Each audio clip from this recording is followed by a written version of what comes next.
എല്ലാവർക്കും my channel AGTയിലേക്ക് സ്വാഗതം. നമ്മുടെ ഇന്നത്തെ വീഡിയോ കൈലാസ പർവ്വതത്തെ പറ്റിയാണ്. തിബറ്റിൽ നീണ്ടുകിടക്കുന്ന ഹിമാലയ പർവ്വതത്തിൻ്റെ ഭാഗമാണ് കൈലാസ പർവ്വതം. ഏഷ്യയിലെ നീളം കൂടിയ നദികളായ സത്ലജ്, ബ്രഹ്മപുത്ര, കർണാലി തുടങ്ങിയ നദികളുടെ ഉത്ഭവ സ്ഥാനത്തിനടുത്ത് കൈലാസ പർവ്വതം സ്ഥിതി ചെയ്യുന്നു. ബുദ്ധ, ഹിന്ദു, ജൈന മതങ്ങളുടെ പുണ്യസ്ഥലമാണ് കൈലാസ പർവ്വതം. ഹിന്ദു മതത്തിൽ കൈലാസ പർവ്വതം ശിവന്റെ വാസസ്ഥലമായി കരുതപ്പെടുന്നു. കൈലാസ പർവ്വതത്തിനടുത്തായി മാനസ സരോവരവും രക്ഷസ്ഥാൽ തടാകവും സ്ഥിതി ചെയ്യുന്നു.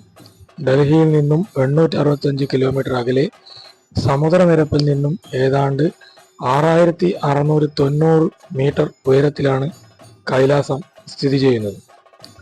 കൈലാസം എന്ന പദം സംസ്കൃതത്തിൽ നിന്നും ആവിർഭവിച്ചതാണ്. സ്ഫടികം എന്ന അർത്ഥം വരുന്ന കൈലാസ് എന്ന പദത്തിൽ നിന്നാണ് കൈലാസം എന്ന വാക്കുണ്ടായത് എന്ന് കരുതുന്നു. കൈലാസ പർവ്വതത്തിന്റെ ടിബറ്റൻ പേര് ഗാൻ റിംപോച്ചി എന്നാണ്. ഗാൻ എന്ന പദത്തിനർത്ഥം മഞ്ഞിന്റെ കൊടുമുടി എന്നും റിംപോച്ചി പദത്തിന് അമൂല്യമായത് എന്നുമാണ് അർത്ഥം. അതുകൊണ്ട് തന്നെ ഗാൻ റിംപോച്ചി എന്നാൽ മഞ്ഞിന്റെ അമൂല്യ രത്നം എന്നറിയപ്പെടുന്നു. ടിബറ്റിലെ ബുദ്ധമതാനുയായികൾ കൈലാസ പർവ്വതത്തെ കാൻഗ്രി റിംപോച്ചെ എന്ന് വിളിക്കുന്നു. ഹിന്ദുമത വിശ്വാസികൾ കൈലാസ പർവ്വതം ശിവന്റെ വാസസ്ഥലമായി കരുതുന്നു. ജൈനമത അനുയായികൾ അറിവിന്റെ ആദ്യ ഗുരുവായി കൈലാസ പർവ്വതത്തെ വാഴ്ത്തുന്നു. കൈലാസ പർവ്വതത്തിന്റെ ചൈനീസ് നാമം ടീസ് എന്നാണ്. ടീറ്റാസ് എന്ന സാങ്സൂങ് ഭാഷയിൽ നിന്നുമാണ് ഈ പദം ഉണ്ടായത്. ജലത്തിന്റെ കൊടുമുടി അല്ലെങ്കിൽ നദിയുടെ കൊടുമുടി എന്നാണ് അർത്ഥം.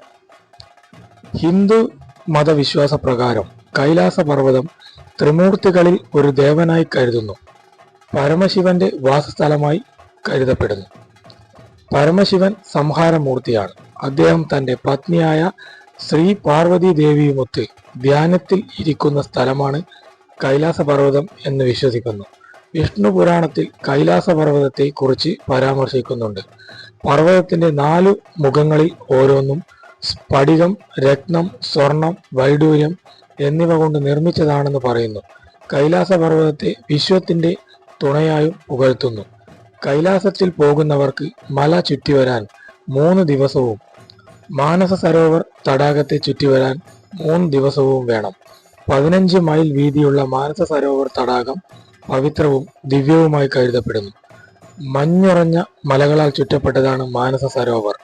തണുപ്പ് കാലത്ത് ഈ തടാകം ഉറഞ്ഞു കിടക്കുന്നത് രസകരമായ കാഴ്ചയാണ്. വേനൽക്കാലത്ത് മഞ്ഞുരുകി 5 നദികളായിട്ടാണ് വെള്ളം മാനസ സരോവറിൽ എത്തുന്നത്.